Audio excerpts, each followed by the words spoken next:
On ne peut pas savoir où on va si on ne sait pas d'où on vient. Pour comprendre les réalités présentes, il est important de jeter un coup d'œil dans le rétroviseur et apprécier la distance qu'on a parcourue.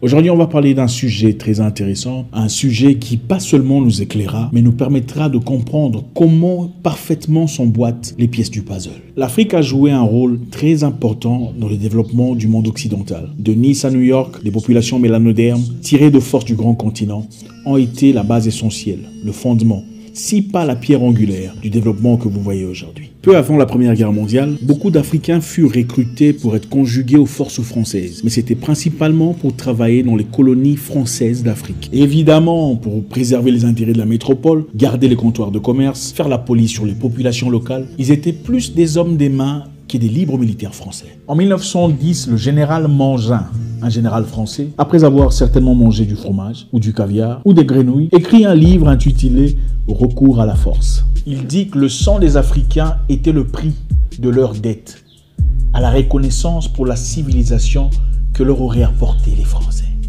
Donc pour lui, la mort des Africains, par explosion, par déboîtement de jambes ou par décapitation, enfin peu importe, était justifiée dans les guerres françaises pour justement payer la dette de la civilisation. Allez, il vous a appris à manger du fromage, du camembert, du caviar, des pizzas.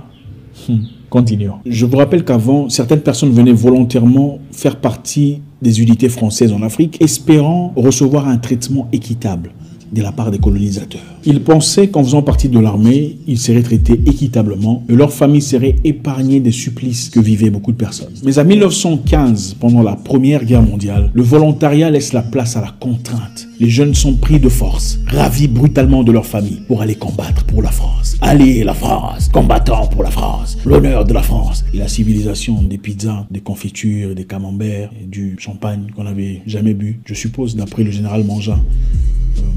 Continuons. Ces Africains combattant vaillamment pour la France sont connus sous le vocabulaire de tirailleurs sénégalais. Mais ils étaient en effet issus de 50 ethnies différentes. Ce qui composait les tirailleurs sénégalais, parce que les Sénégalais étaient recrutés en premier. Ensuite, on est allé chercher des gens de partout. On est allé chercher des gens forts sur le territoire qui constituaient l'Afrique occidentale française, dans le Sénégal, le Mali, la Guinée, le Burkina, le Dahomey, le Niger, et l'Afrique équatoriale française, dans le Tchad, le Gabon, la République centrafricaine et j'en passe. Ils formaient tout ce qu'on appelait les tirailleurs sénégalais. Donc, beaucoup de jeunes hommes forts, refusant de se battre dans une guerre des Blancs, une guerre dont ils ne connaissaient pas la genèse, sont partis se cacher dans la brousse, dans les forêts, dans la savane, loin des recrutements forcés, influencés par des chefs locaux. Mais malheureusement, comme il fallait trouver une stratégie qui fait mal pour leur faire changer d'avis de force, c'est leurs familles qui en subissaient les conséquences.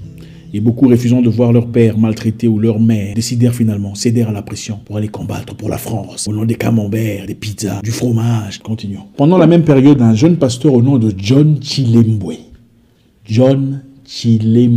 un jeune pasteur malawite, résiste à l'effort de guerre des Anglais. Il dit cette guerre n'est pas notre guerre, c'est la guerre des Blancs. On n'a rien à foutre, c'est quoi notre intérêt? Nous n'irons pas mourir pour les Blancs dans leur guerre. Son nom, il a été exécuté. Un jeune pasteur qui sacrifie sa vie pour sa nation. Il influence son peuple à résister au recrutement forcé au Malawi. Il se bat, il lutte, un pasteur. Il aurait pu dire non, c'est la volonté de Dieu, pardon. Il n'a pas fait ça. Il a compris le vrai sens d'être un pasteur. Un pasteur est un leader qui doit avoir une vision, une direction. Et derrière lui s'érige tout un peuple. En attente de son bravoure, son courage, sa direction, ses instructions. Mais aujourd'hui, on aime les voitures, les bénédictions, l'argent, les mariages, les visas. Ah non, tout ce qui est politique, c'est laisser à César ce qui appartient à César.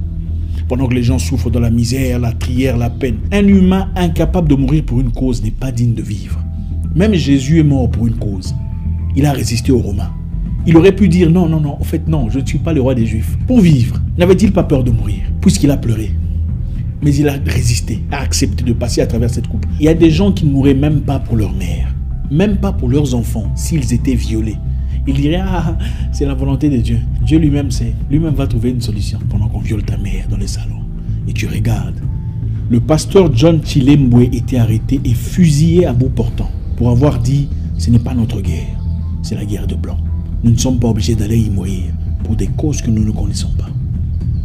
Continuons notre histoire. rentrons chez nos tirailleurs sénégalais. Arrivés en Europe, ils ont été placés à la première ligne d'attaque, où ils ont fait face aux Allemands, soldats chevronnés, aguerris, expérimentés.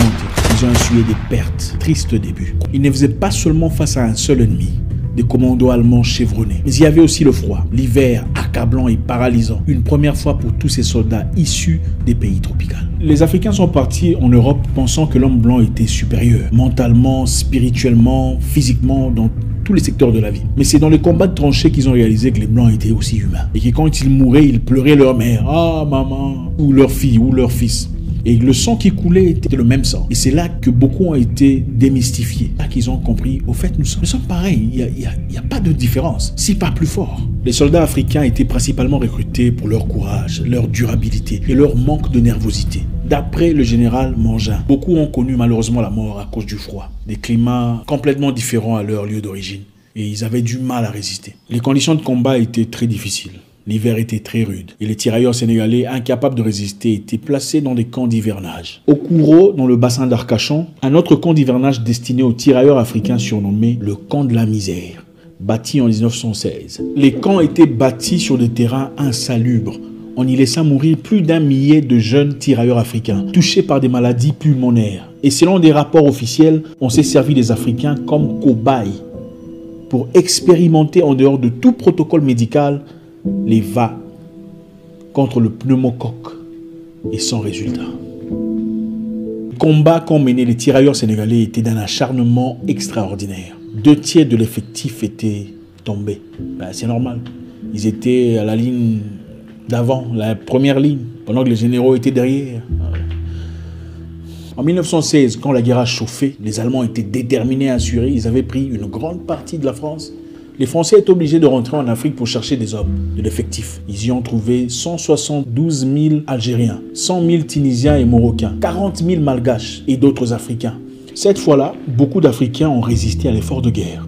Il y a eu des révoltes au Bamako, au nord de Bamako, en Algérie en 1915 et 16. Pour encourager le recrutement et l'effort de guerre, Blaise Daigne, l'un des premiers officiers sénégalais, dit à ses congénères « En versant le même sang, nous gagnerons les mêmes droits. » Inconsciemment, j'en suis sûr. Beaucoup ont fait le sacrifice, nombreux sont partis, espérant gagner le même droit, inconsciemment. Paralysés par le froid en août 1917, 1400 tomberont sous les mitrailleuses allemandes, dont beaucoup de bombards. Pour l'effort de guerre, les Français ont fait venir des Kanaks de la Calédonie, les Chinois aussi, mais qui travaillaient le fer dans les industries, les Guadeloupéens, les Martiniquais, les Caïnais, les Malgaches. Les tirailleurs sénégalais ont lutté à côté des Français pendant la Première et la Deuxième Guerre mondiale. Pendant la Deuxième Guerre mondiale, malgré leur courage et leur bravoure, ils étaient appelés la honte noire de l'armée française par les Allemands. C'était une façon de minimiser, de ridiculiser les Français. Vous êtes tellement faibles qu'il a fallu aller faire appel aux Noirs pour assumer votre responsabilité à votre place. La honte noire de l'armée française. Et en 1944, après les grandes victoires de la France, les troupes noires sont dégagées pour un blanchiment de l'armée. Il était important que les populations voient que c'était les vrais Français qui avaient en effet gagné les guerres. Pendant la guerre, il leur a été promis un paiement, des avantages analogues aux avantages que recevaient les Français de souche. Mais arrivés en Afrique, au Sénégal, le salaire qui leur a été promis n'avait pas été délivré. Ils étaient mécontents, mais aguerris. Alors ils ont sémé de l'inquiétude autour de l'armée française au Sénégal, qui avait décidé de abattre beaucoup de ces militaires, leur accusant de révolte et de rébellion. Bon, les Français ont reconnu cette action, disant qu'il y a eu 35 morts, mais reste à savoir si c'était vraiment 35.